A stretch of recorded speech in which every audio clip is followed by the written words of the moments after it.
स्वागत है आपका यूपीएससी सीएससी क्वीन चैनल में।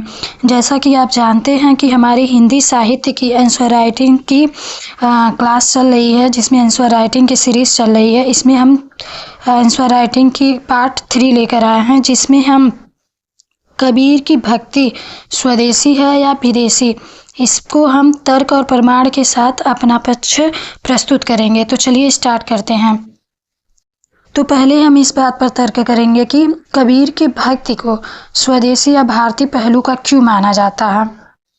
तो देखते हैं कि कबीर की भक्ति निर्गुण ब्रह्म की अवधारणा पर आधारित थी, जो हिंदू दर्शन विशेषकर उपनिषदों के अद्वैतवाद दर्शन से गहराई से प्रभावित है। यह विचार कि ईश्वर निराकार है, भारतीय परंपरा में दृढ़ता से निहित है।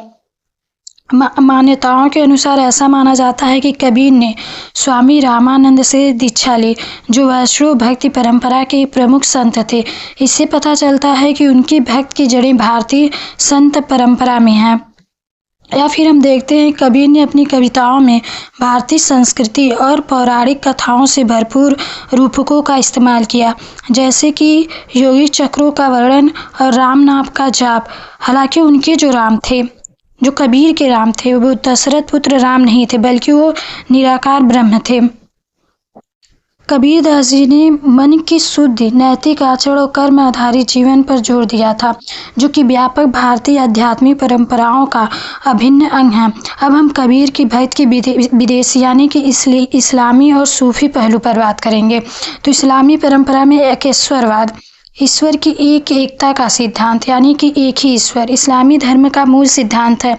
कबीर का एक निराकार ईश्वर विश्वास इस प्रभाव को दर्शाता है। और दूसरा, कबीर ने मूर्ति पूजा, तीर्थ यात्रा और बाहरी धार्मिक अनुष्ठानों की कड़ी आलोचना की, जो हिंदू धर्म के कुछ पहलुओं के विपरीत थी, लेकिन इस्लामी शिक्षाओं, विशेषकर कट्टरपंथी इस्लामी के एकेश्वरवादी पहलुओं के अनुरूप थी। उन पर सूफी का प्रभाव माना जाता है। कुछ विद्वानों का मानना है कि कबीर शेख तकी नामक सूफी पीर से प्रभावित थे। सूफीवाद में ईश्वर के प्रति प्रेम और व्यक्तिगत भक्ति पर जोर दिया जाता है। कबीर दास जी ने सामाजिक समानता की भी बात कही। इस्लाम का सामाजिक समानता का संदेश, जो जाति व्यवस्था को खारिज करता है, कबीर के दर्शन का एक महत्वपूर्ण हिस्सा है। उन्होंने जाति पाति के भेदभाव का पुरजोर विरोध किया। कबीर की भक्ति एक साम्यवादी और मानवीय आस्था का प्रतीक है। उन्होंने दोनों धर्मों की अच्छी बातों को अपनाया और उनके पाखंडों की आलोचना की।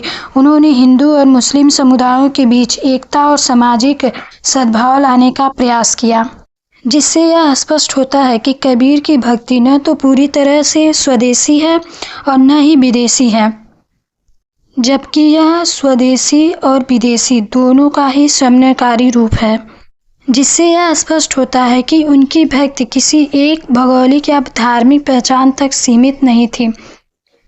वीडियो देखने के लिए बहुत बहुत धन्यवाद।